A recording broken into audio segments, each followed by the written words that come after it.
llega nuestro territorio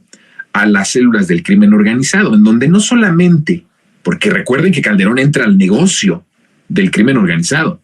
es el primer presidente que abiertamente entra al negocio y el beneficio directo económico del negocio de la industria económica que significa el narcotráfico y el crimen organizado. Y a partir de ese momento, no solamente entrega nuestro territorio a la cuestión de la droga, a la cuestión de la siembra, fabricación y, por supuesto, transportación de la droga, sobre todo al primer consumidor de droga del mundo, que es Estados Unidos. No solamente eso, sino que además las células del crimen organizado empiezan también, muchas de ellas, como eran en cuestión de transportación, fabricación, cultivo de droga, estaban ya amparados por el gobierno de Felipe Calderón, porque a unas células del crimen les garantiza el libre tránsito, el que pudieran fabricar, el que pudieran sembrar, el que pudieran transportar la droga, y a otros los combate y utiliza al cártel de Sinaloa justamente para asesinar y exterminar a los grupos contrarios, ¿no? En ese sentido, muchas de estas células del crimen organizado, al ver que el ejército, que la Policía Federal de García Luna estaban abiertamente apoyando a un cártel de la droga, entonces empieza a diversificar la cartera delincuencial. Empiezan a decir, bueno, si ya el Estado no me deja transportar, no me deja fabricar, no me deja sembrar mi droga, entonces lo que voy a hacer es, pues, extorsionar, es secuestrar y una serie de muchísimos delitos, que no eran delitos, que si revisamos las estadísticas hasta antes del 2000, y digo antes del 2000 porque recordemos que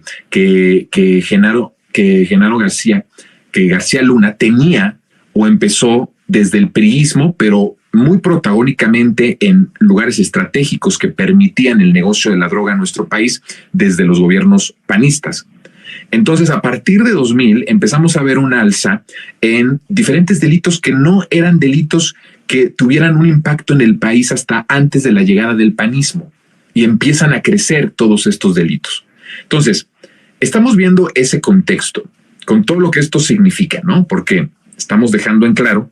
que la responsabilidad de todo lo que está sucediendo en estos momentos en el país sigue siendo una guerra de exterminio, que para efectos prácticos y para efectos reales, pues una guerra la declaras en una cuestión de segundos,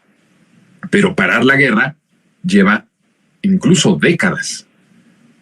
Estamos hablando de mucho tiempo. Para parar una guerra con estas magnitudes, en donde se entrelazan autoridades municipales, estatales, federales, poder judicial, jueces, ministerios públicos, me estoy dando a entender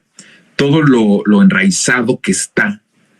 el negocio del crimen organizado a partir de los gobiernos panistas y específicamente del de Calderón.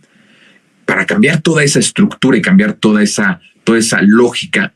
pues se necesita mucho tiempo, se necesita muchísimos años. Por eso es importante decir y seguir diciendo y seguir defendiendo la estrategia de seguridad, la estrategia de pacificación del país, porque con todo y estos elementos de los que estoy hablando, tenemos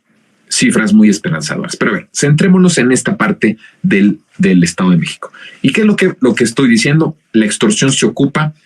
como una cuestión de alternancia al negocio de la droga, que en el momento que entró Calderón lo acaparaban